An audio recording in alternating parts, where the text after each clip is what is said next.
are going to be talking all about variegated threads. So this is the subject, Palace of the Winds, and today's talk, and in today's talk, I'm going to tell you all about all the different ways to use variegated threads. So this is the first in my Cross Stitch Lab series. I have several others already in my head, not planned out as far as timing. So I can't tell you when other ones will appear, and I'm not going to tell you what they're about at this point because you'll just think I'm insane. But with this series, Cross Stitch Lab, my idea is to take your stitching further, to think out of the box, to use techniques that wouldn't normally be used in the kind of basic cross stitch world. Not that variegated threads isn't used every day. This one is a little bit more normal, shall we say. But anyway, it's a chance for us to look at things a little more in depth. So with this video, I will be covering some of the things that I've already covered in my my episode on variegated threads in my Basics of Cross Stitch series.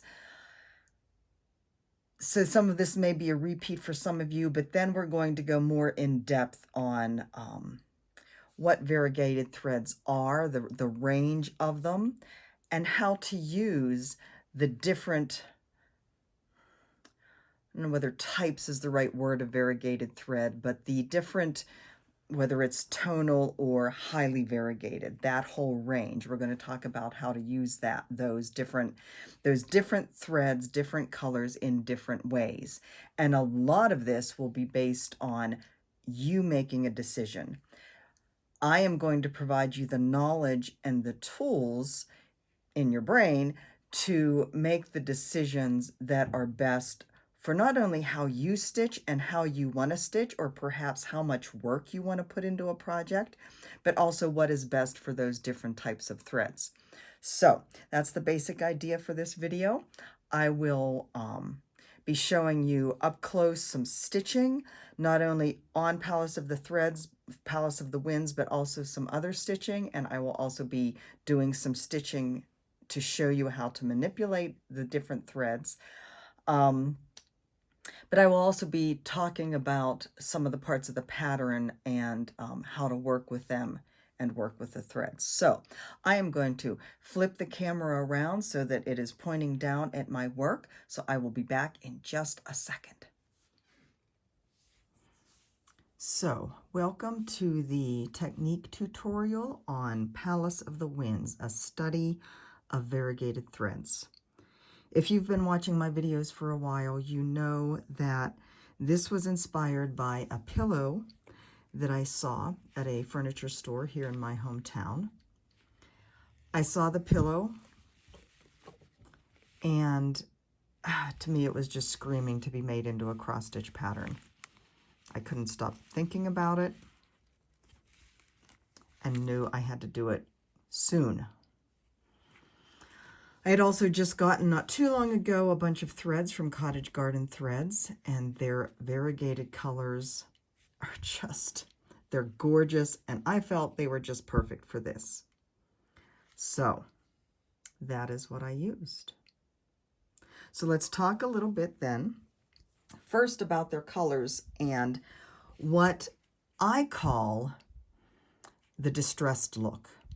Now, to me, that means the colors aren't perfectly defined. There's a lot of blending on the 3 different colors of floss, of the variegation, that kind of has the colors flowing into each other in some places.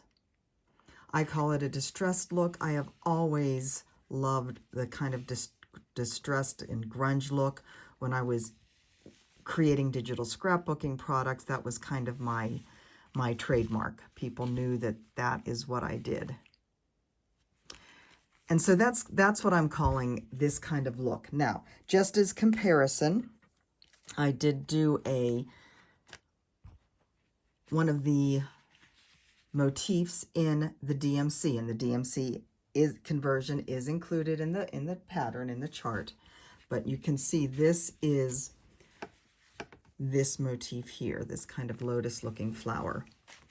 And so, and this is repeated several places, so you have it here, and you have it here, and then there's another one down at the bottom. And they all look a little different because the darkest color, Burgundy Bark, does flow in different ways on the different places that I stitched them. And this is the DMC version. So it does allow for a much more clearly defined edges of the different parts of the motif. So I mentioned this in my video about the release, and I mentioned a little bit about some decisions that you have to make before you start stitching, and this is certainly one of them before you start stitching this particular pattern. And this is certainly one of them, whether you want to go with the DMC or go with the variegated thread. I know that there are many of you that probably prefer this over this, and that is perfectly fine. So hopefully you're just watching this to gain some tips for future pieces, but for this one you've decided to go with the DMC, and I certainly understand that. So let us look then at the colors used in this. So Cottage Garden threads, as I said, we have Burgundy Bark, Geranium, and Katie's Blush. And Katie is one of the dyers, one of the owners. Her and her mom own Cottage Garden Threads. Delightful, delightful woman.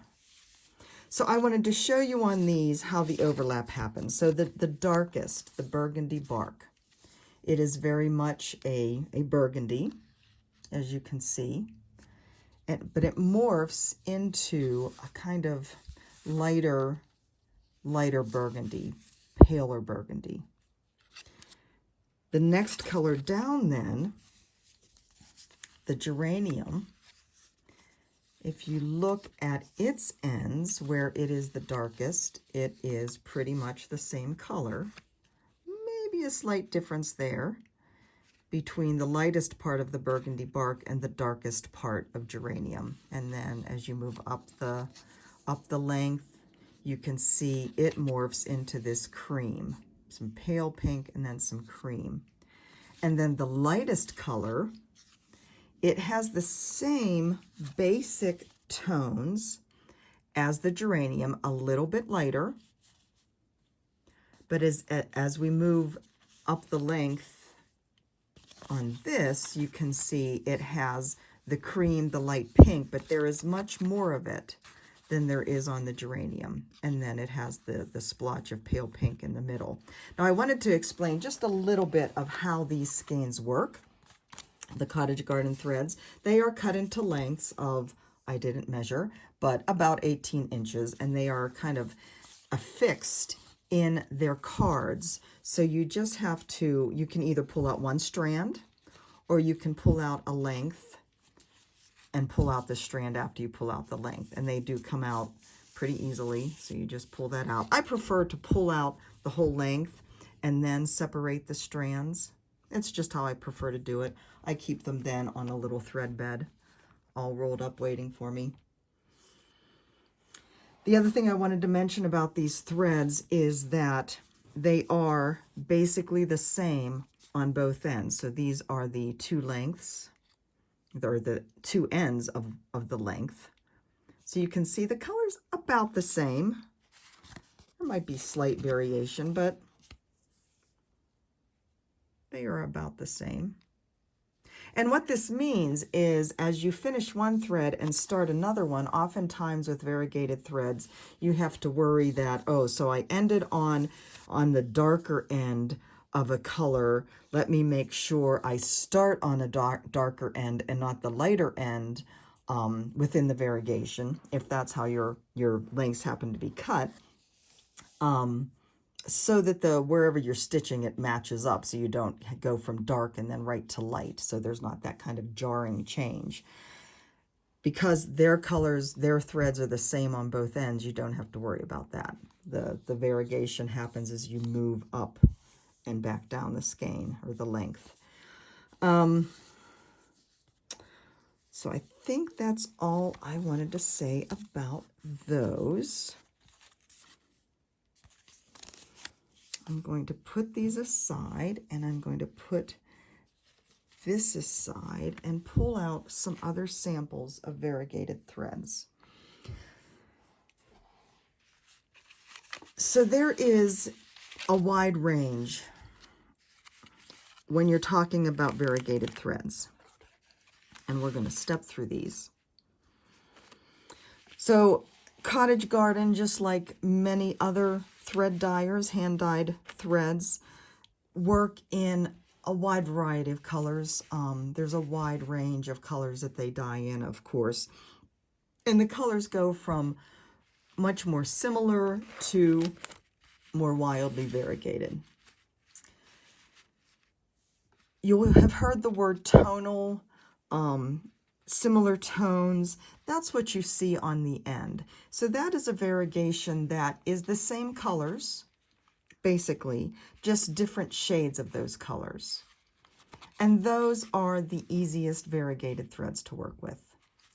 For these, you don't have to think a whole lot. You can stitch one at a time if you want. And this one actually has more tonal in it, more colors in it than a lot of them. Some of the other dye companies, it's almost a solid. So you would stitch with it just like you stitch with DMC. One leg out, the other leg back. I know not everybody stitches like that totally, but for the most part, that is the general normal way to stitch. Across a row, one leg, back across that row, finishing the second leg. When you're working with the tonals, that will still provide some depth, but it won't be as strongly variegated as if you did one stitch at a time. And like I said, this tonal actually has more color to it than many other tonals may have. Sometimes you can't even see much of a difference in the tones in some of the variegated threads, some of the over-dyed threads, which is fine. So that means working with these is the easiest. You could still stitch one at a time, one stitch at a time, and get more variegation. But for the most part, if you go out and back, it still has a depth. It still has a flow to it. Let me show you a sample here of what I mean. So this is my winter flourish pattern. And if you look at the color used in the word winter, I believe that might be grapevine. You're going to ask me which company. Maybe Weeks Dye Works. I didn't look that up beforehand. But anyways, you can see it does go from a darker brown to a lighter brown. Not very much lighter, but slightly lighter. When I stitched this, I did go back and forth on each row. So you get a little bit of striping. When I say back and forth, I mean one leg out, the other leg back.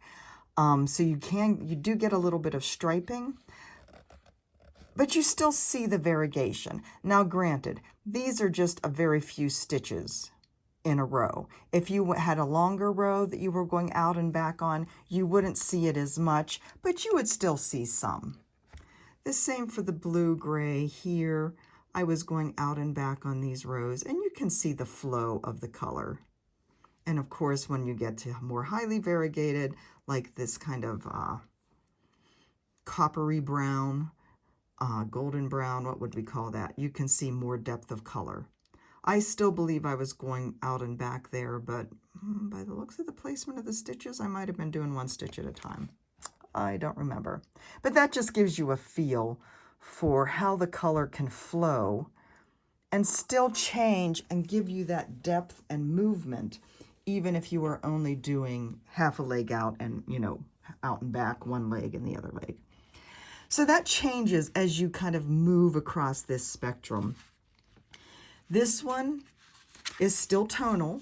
It's still two different shades of the same green, but it is much more striking of a difference. So if you go out and back on this one, let me pull this apart so we can see how the color plays along the length of the skein.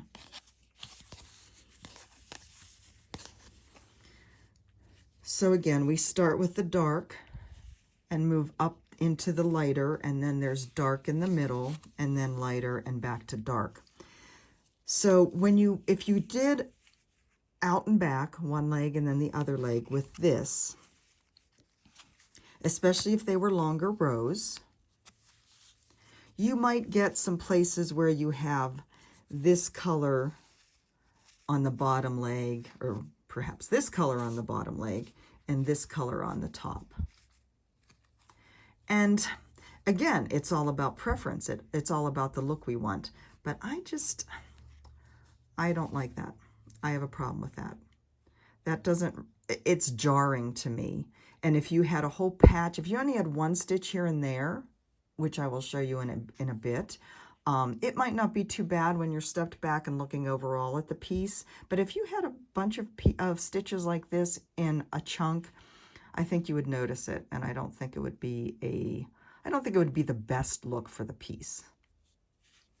So as we move across here, and of course then we have two totally different colors here, still kind of in the same general family of gray, kind of a greenish gray and a gray.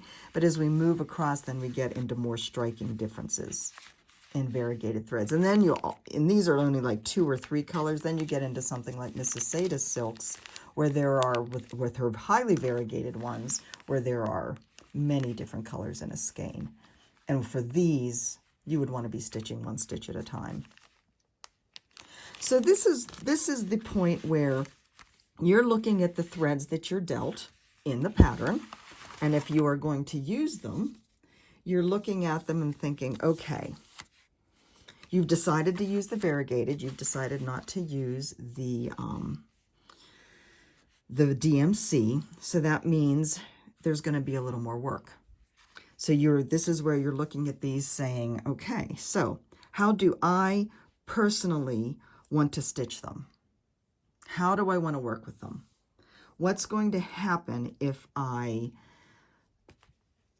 stitch one at a time, if I stitch back and forth in a row, if I stitch one leg out and one leg back? How is that going to look? I do want to show you as an example of one stitch at a time, but still working in rows. I got an updated picture from my friend Rachel, who is stitching. I'm trying to get my iPad over here so you can see. She is stitching the green version on the gray, and she is stitching 1 stitch at a time, but she is stitching across rows. So you can see like this and like this. So you can see the color flowing, but more in rows. Now, she did say that she does not cross motifs. So let's see.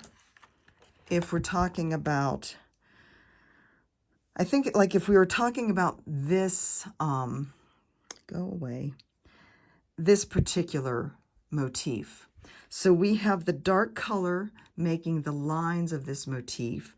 The dark color is also along these petals on the outside. When she says she doesn't cross motifs, like she would work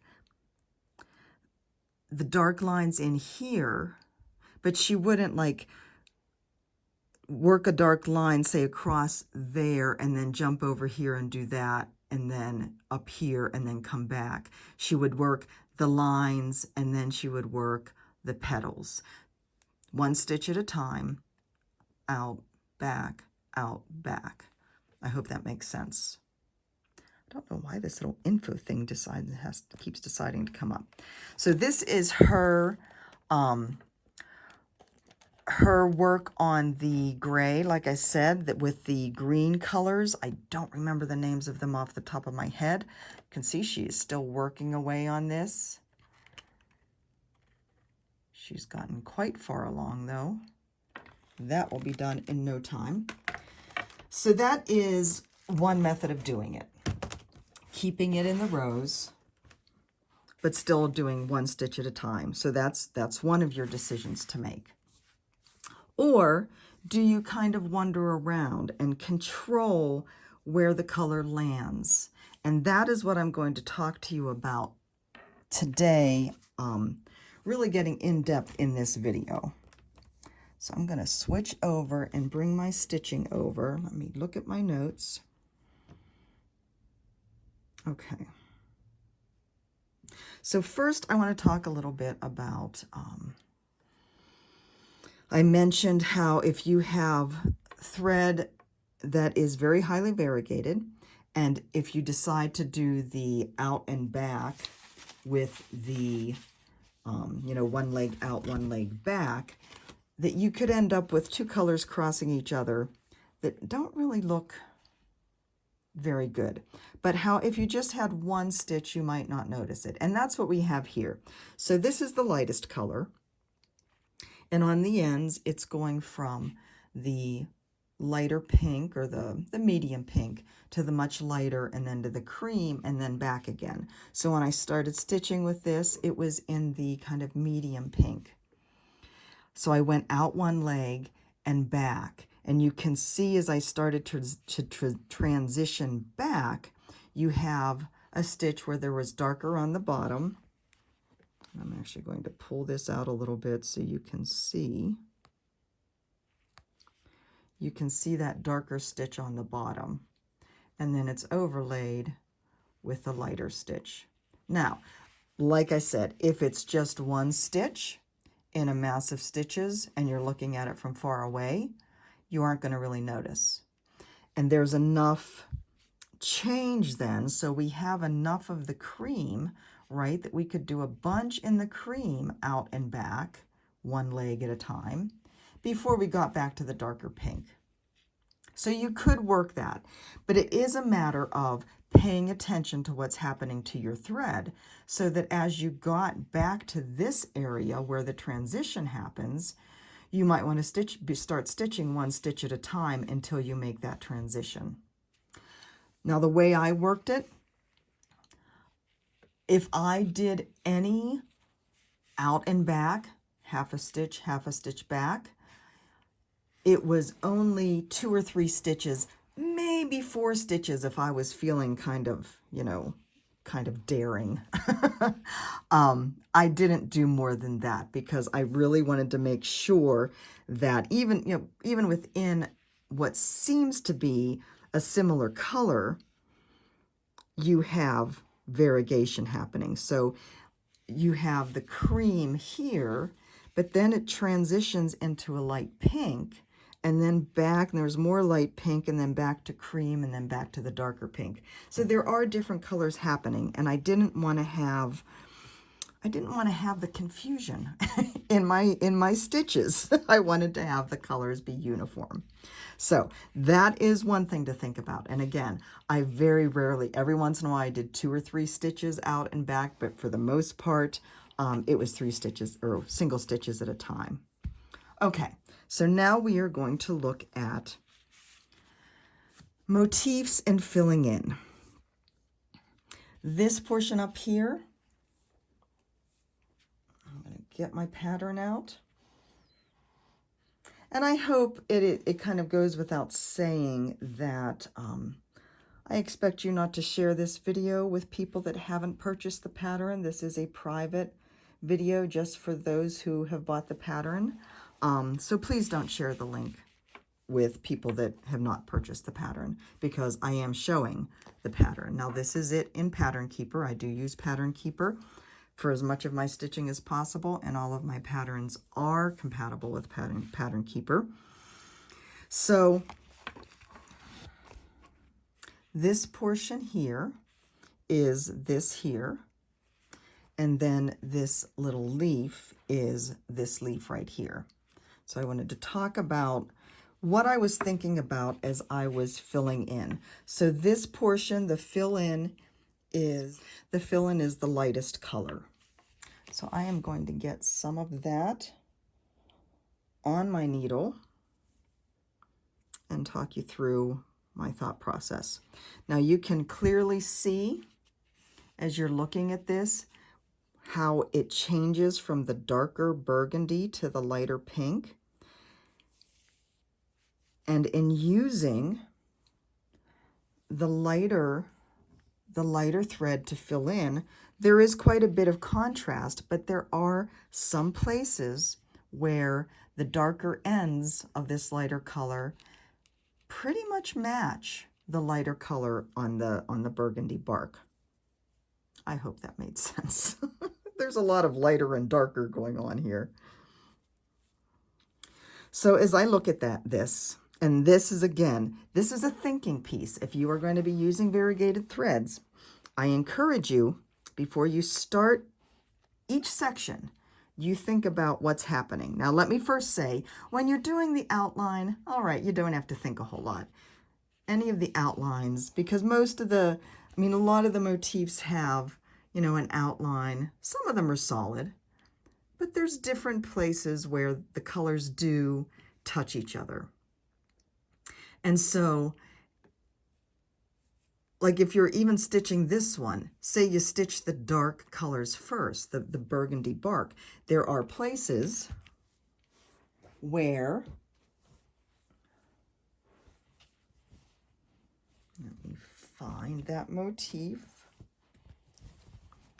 the places where the lighter colors are touching the darker colors, and there is some overlap. Blending going on here, blending going on here, and even more so whenever we get over here. This motif in the middle, that is the light color there, but it's kind of up against two of the browner areas of the dark.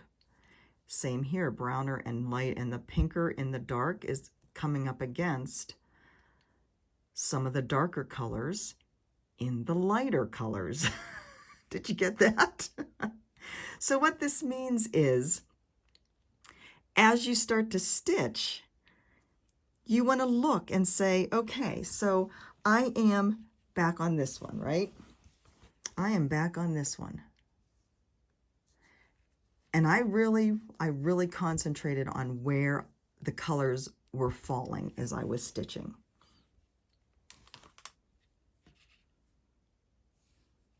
Let me find what I did with my needle.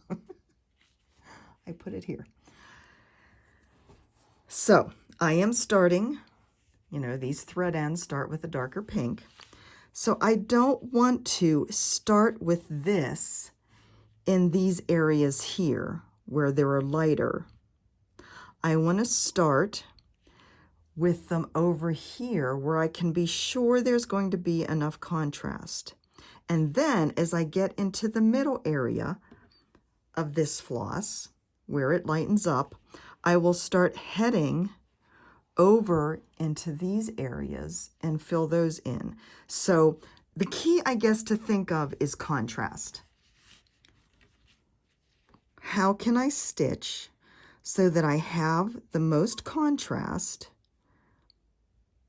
that you can still see how the different motifs look, but still have that kind of grungy, distressed look? Now, I do use the sewing method, and I will apologize if my hand is ever in your way. I am going to do my best to both stay on camera and stay out of your way. So basically, I am just going to be filling in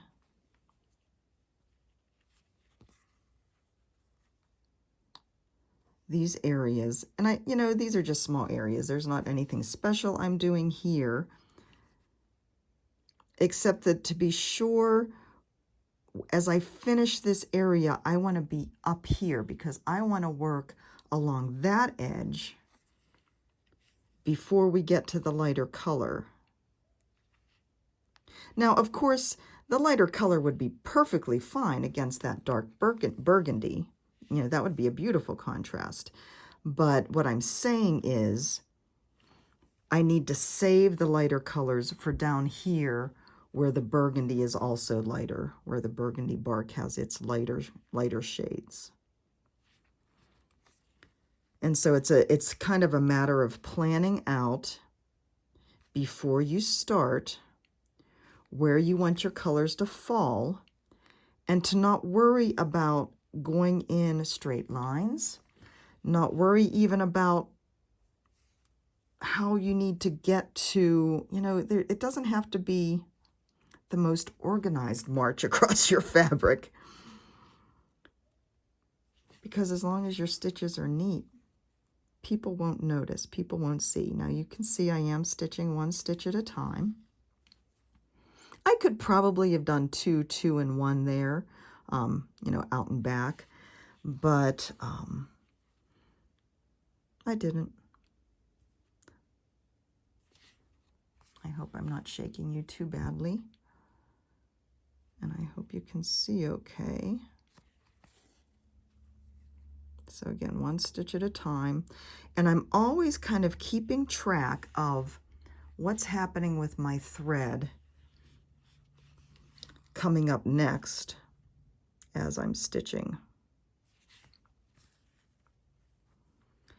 Now, you can see over here that the burgundy bark starts to lighten up. So I'm actually going to, and this is something, again, just on the fly, I'm noticing that, oh, this color is looking pretty similar to that color.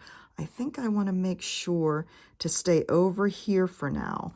So I'm just going to start going down on the diagonal. Instead of going across that row, I'm going to stay over here where the color is darker to contrast with this more medium pink. I hope that is making sense. And so now I'm down to the end of this diagonal. I'm going to come down and I'm going to work back up here. Again, keeping the medium pink more on this side. I think I'm actually going to, and this is the kind of thought process you're going to go through. Do I want to drop down and do this one stitch here, or just go straight back up? Because by the time I get back up there, I'm going to be heading into the lighter pink. So I think I will just head straight back up.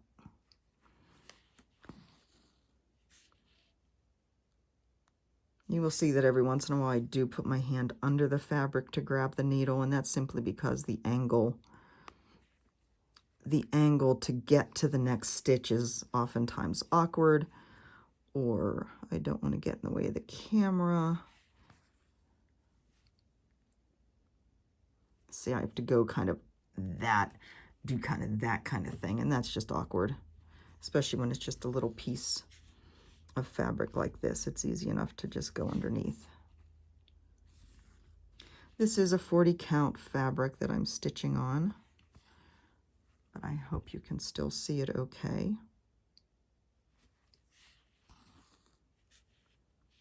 All right, so now we are back up here at the top. We are just starting to get into the lighter color. And I guess that's something else that I want to maybe caution you over. Don't sweat it too much. You know, it is not going to be absolutely perfect the entire way. You're doing the best you can. It's going to be gorgeous no matter what. So, you know, don't feel like, oh my goodness, these colors are too close. We're going to lose the border. That's okay. It's not the end of the world. Okay, so the next thing that I need to think about is I'm going to be coming back down here. I want to make sure, and I'm going to stay on the diagonal, because if I start going back and forth at some point, especially if I'm starting over here and going down, back and forth, even if it's single stitches, I don't want to end up over here. I want to end up in this corner, because then I'm jumping over here. So again, there's some planning on the fly that happens, and you may already do this and not even be really aware of it. But basically, where can I end up if my direction is coming over here?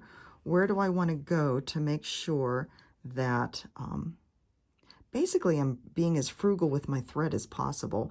I am a big believer in being frugal with my thread. I blame it on my Scottish grandmother, but that is very much who I am. All right, so now we are into the cream. The cream and the light pink, and then back to the cream. And I am actually, to make sure I use this to the best of use of mine, and again, just on the fly, just making this decision on the fly, I want to make sure that cream stays along the border, that I don't run out before I get that border done. So I am actually going to work along the border. And again, I'm diving underneath to get my needle because otherwise the angle that I have to twist my wrist in to get to the next stitch is rather awkward. So I am going to go all along the border here.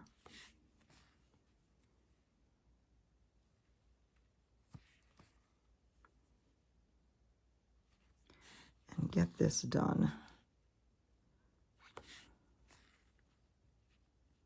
Again, keeping an eye out for that transition back to the more medium pink. So yeah, this is, you know, this is not brainless stitching. I will say that there were times that I forgot. That, as you know, if I'm watching TV while I'm stitching and I get engrossed in whatever's going on there, I would accidentally slip into one leg out, one leg back. And that's okay. I am not a perfectionist when it comes to that. I didn't do it often, but it's not like I worried about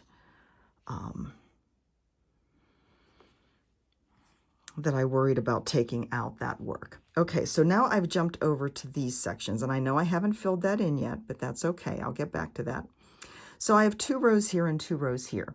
I have some lighter colors here and then back into the darker here.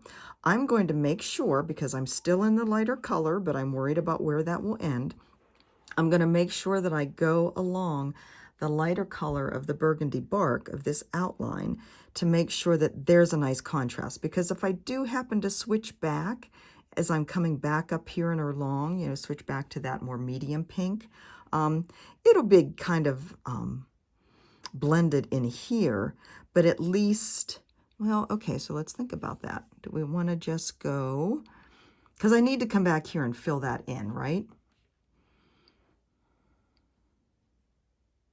All right, we're just going to work down along the outside edge, like I just said, mostly because I could fill this in totally and then come down here and work down here and then back up. But I don't want to have to jump over here. Again, it's a balance of the best placement of the colors along with or against being frugal with the floss.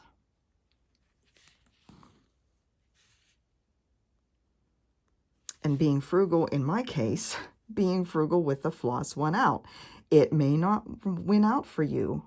Your mindset, the type of stitcher you are different from me. We are all different from each other in what we like, what we don't like, what we can tolerate. If you had done the out and back while you were watching TV, you may very well have felt you needed to take it out. I hate ripping, especially if I'm on a deadline to finish a project for a design. It drives me insane if I have to rip it out. I become a not very happy camper, and then Mike has to deal with me. Actually, he deals with me very well. He's used to me not being happy with some of my projects.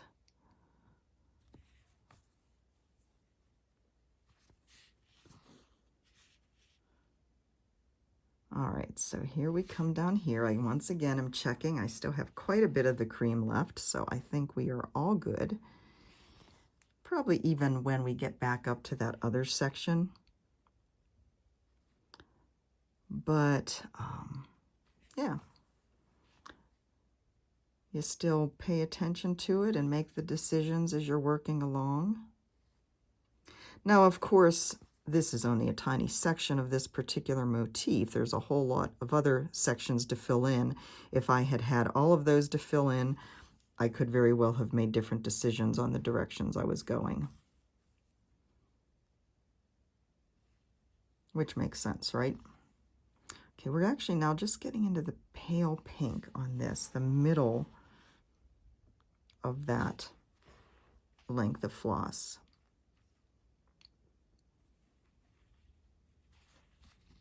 If any of you are wondering about the sewing method, watching me work like this, if you're not familiar with it, I do have 2 videos, kind of a number 1 and number 2, where I talk about it in a Stitch With Me I did a couple of years ago now. If you just go onto my channel on YouTube and search on sewing method or sewing method tutorial, something like that, you should come across them.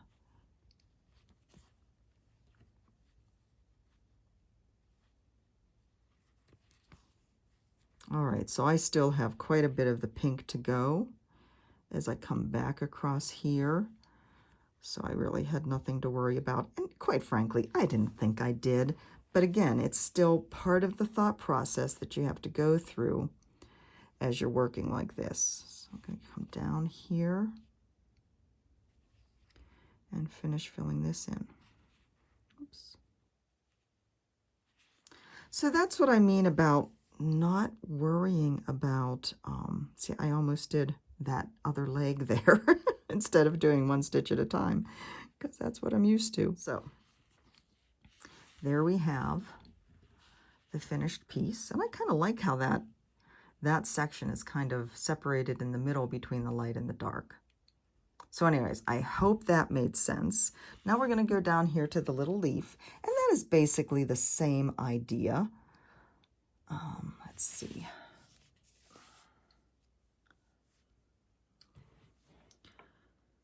So this also gets filled in with the light color. Now, I didn't have a pair of scissors handy. All right, so I'm going to run this underneath. All right, so here's a thought. I still have some left on this length. Being the frugal stitcher that I am not throwing it away. That would be right out. So I'm going to come down here and use it. Now, the 2 colors that I'm using now are the 2 that are the closest, in my opinion. The Geranium is the medium color. So it's the one with the medium pink fading to the cream in the middle. And then the Katie's Blush, which also has the medium pink fading to the cream in the middle, but it has more of the cream and then that light pink in the very middle. So when I look at this, if I want to continue using the length of thread that's already in the needle, there's not much left. But again, I'm not going to throw it away. I'm going to use it. So I have... This is the medium pink in the border stitches. So I'm filling in with the lighter color. So I have the darker of that medium over here, and then just this touch of light here. So I have a touch of light left on my thread that's in my needle, and then going into the medium. So this means that when I start, I want to start over here someplace and work here. But then as I'm looking at my thread, I will have to keep track of where I start to transition into the deeper pink, because I want to be moving down onto this part of the leaf. So let's see what that looks like. I'm going to start with threading over here on this side of the leaf.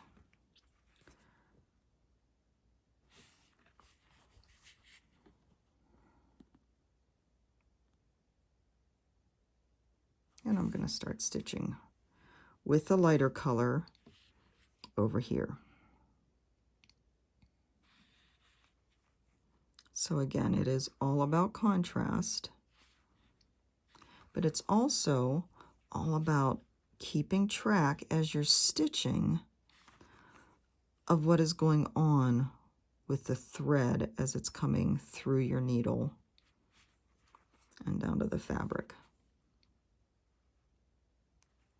So let me look. I don't have a whole lot left of the lighter color. So instead of heading up in this direction, I'm actually going to work down this next row coming down here that will bring me down to this area where I want to be to work with the medium color.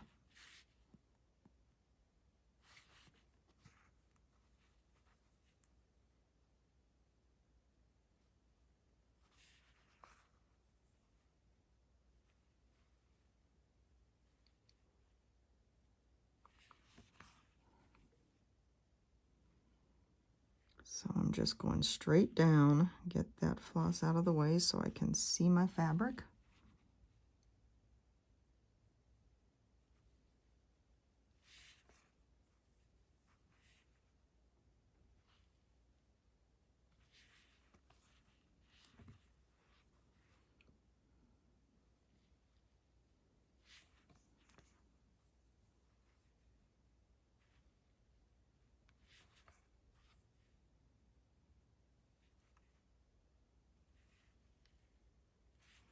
Okay, so I'm there at the bottom of that row.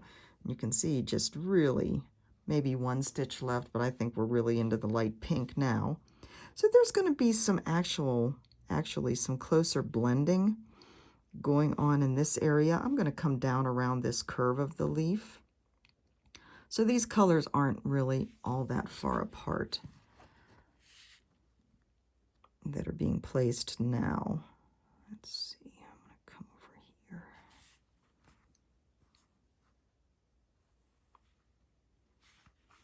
And again, that's not something that I'm going to sweat about.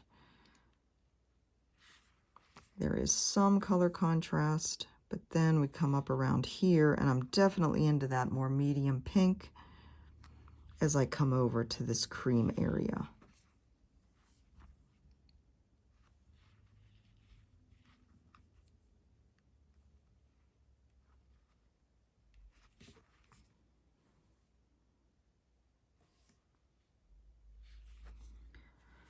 And so as I work along here then, I know that I have nice contrast between this medium pink and the cream of the outline, but I'm already starting to think, where do I go next? Depending on how much thread I have left. Now, I might not have enough to really worry about.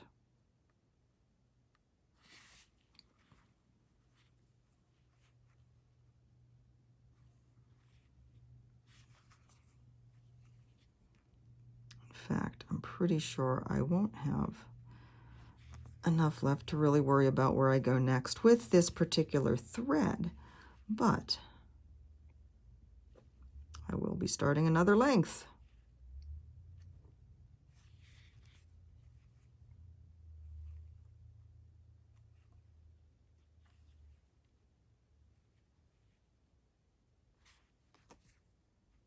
All right, so let's stop there. I would actually continue going until I just had a little tiny bit left, because that's how I am. But let's stop there and take a look at this. So I do have enough on this to finish off these two that are still against that cream. But that means I do have to start another length. So let's take a look at the thread. As I said, cottage garden threads start with the same color on both ends, which makes it super convenient. I don't have to worry about, oh my goodness, I have, you know, light pink starting against the darker pink. Don't have to worry about that. So I'm going to start with this, but where am I going next? Because I have this much to use of the darker pink before we transition into the lighter pink and the cream. So that means I'm going to work this area. Let me pull this up through and take the needle out. I'm going to come across and fill this in with the darker pink. And as we start to get to the lighter area, I'll start moving up here. And I'll fill this in once we get to the lighter area. Now, it may mean that I fill all of this in with a darker pink, and there is some blending that's going on here. It's, you know, it's going to be similar. But as it transitions back to the cream, I want to be coming up here. So there's that contrast. So let's look at the finished piece again. So when we look at these leaves, you can see some of them are better than others. You can see the good contrast on these ones, on this one, on these longer leaves. There's a lot more blending. It's the same darker, well, the medium pink on the outside and the lighter one on the end, or the lighter one in the middle, I'm sorry. But there just wasn't enough to really make a good, actually I'm not sure why, but there should be more lighter in there. But anyway, these ones over here, I had the lighter pink up there against that, and as I came down where on the outside it was lighter, I had the darker pink. Over here, I had the lighter here, and because I didn't want to, none of this involves cutting out any thread. None of it involves skipping any parts of the thread. You certainly could, but I don't believe that, again, I am frugal with my thread. I don't want to do that. So I got the darker contrast, or the darker against the lighter contrast here. By the time I got over here, I had the other, excuse me, the other color left. So that's what I used. I jumped down here then, and by the time I got down here, I was to the other lighter end. And so I started a new thread and had the darker to go with. So, you know, I guess the bottom line is I'm not, I don't know what the word is I'm looking for, but I'm not so set and working that way that I'm, you know, I waste thread or anything like that. So let's look at some other portions.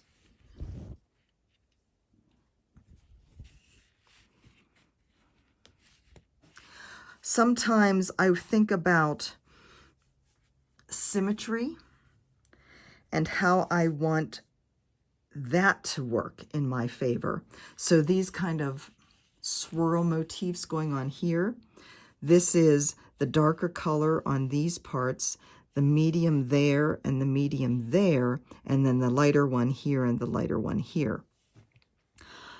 I wanted to be sure and have, like for this swirl going out here, that was dark. I wanted to make sure that I didn't have this being the light one coming out here.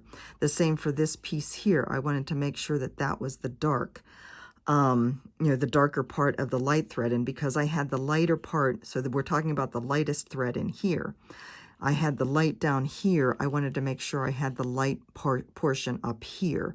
So again, it's a way of moving through the different motifs to make sure that your colors land where you want them to. This border down here, this is repeated several different ways. When I got down to this one, or several different places, when I got down to this one, I was like, well, let's see where I can make the colors land. So on this one, this is, let me double check the pattern to be sure, to make sure I'm not lying to you.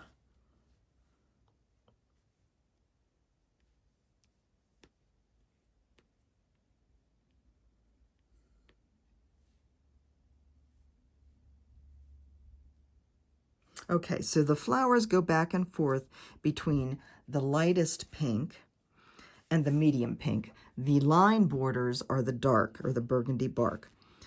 This is the Katie's Blush, and this is Geranium. So Katie's Blush, Katie's Blush, Katie's Blush, Geranium, Geranium. So when I'm working with these, I looked at this, and I don't know whether I started with a partial thread from somewhere else, but you can see over here, this is the Geranium over here. I had the light color blending into the medium color, so that was at the end. And then I started a new thread. No, I couldn't have started a new thread. I don't know where I started what. But anyways, I had the lighter here for the Katie's Blush. This is the lightest color. I had all of this light, and I worked so that I kind of had these outer petals staying light and the inner petals being darker. And then I came over here and I started to get into, I probably started a new thread somewhere in here. So I made sure that when I started a new thread, like the darker, so darker in here, lighter. Geranium then. Just a little bit of the lighter color in this strand. So I tried to time it to place it so it was up here on these kind of center points of this flower. This one, I worked differently. We're back to the Katie's Blush. So I have the lighter still on the outer petals, these outer little flowers, but on the flower in the center, I have the dark. So I had the dark here, and I thought I want it to match over here. So I came over here and did this, and then I worked with the lighter color in the center. Geranium again. The two outer flowers are darker. As I was working the center flower, I had the darker color, and I said, okay, let's make sure if I want to have this more symmetrical, where am I going to put the lighter portion? Okay, let's put the lighter portion on the stem. And I just worked my way there. I'm paying attention to the color that's on the needle. So as I'm getting closer to that lighter color, I work my way here so I can stitch those in that lighter color. It's not perfect, but you know, it's just a way to kind of play with your thread and get it to do what you want it to do instead of just letting it land wherever it lands. Sometimes I did just let it land wherever it landed. But as I worked more and more with this, I found that I could manipulate it to get a look that I wanted. So that is all I have for you for this video, working with variegated threads. I hope you found this useful. Of course, if you have any questions, do not hesitate to ask. I am always here to help you get the most success and the least frustration when working with any of this. All right, guys, I will talk to you soon. You take care.